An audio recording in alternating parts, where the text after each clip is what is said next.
讲讲台语，台语讲百讲。各位观众朋友，大家好，我是阿信老师，欢迎大家收看今仔日的百讲讲台语。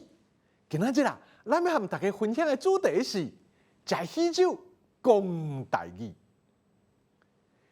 亲人结婚啊，咱去食喜酒，迄啊是真欢喜的代志啊！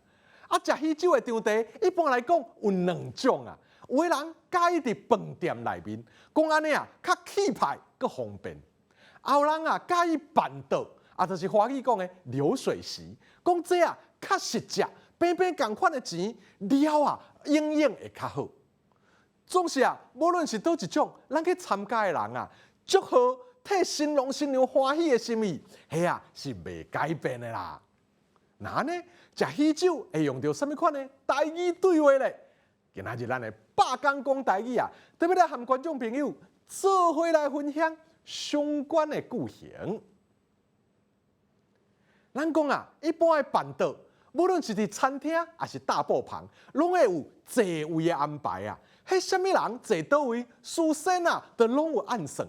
所以咱到位的时，一接台厝啊，就是收红包遐啦。迄负责招待人，就会问咱讲啊，请问恁是新郎还是新娘的亲情朋友？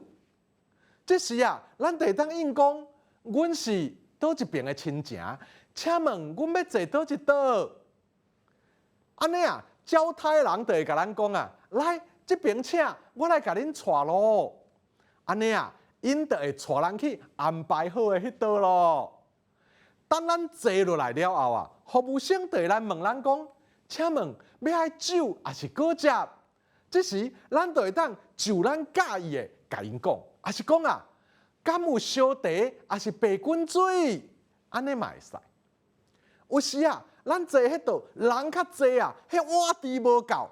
这时啊，咱就爱甲服务生讲啊，阮人较济。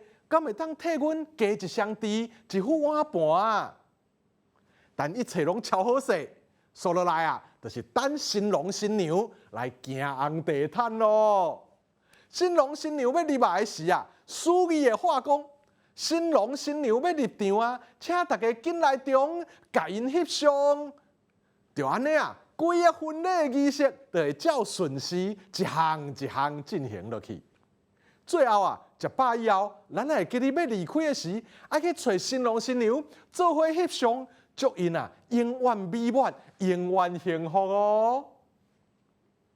复习，请问恁是新郎还是新娘的亲情朋友？阮是倒一边的亲情，请问阮要坐倒一桌？请问啊，要爱酒还是果汁？敢有烧茶还是白滚水？阮人较济，敢会当替阮加一双箸、一副碗盘？新郎新娘要入场啊，请大家紧来中，甲因翕相。各位观众朋友啊，食喜酒讲台语，爆赞的啦！今仔日的百讲讲台语就讲到这，感谢观众朋友的收看，咱后摆再会。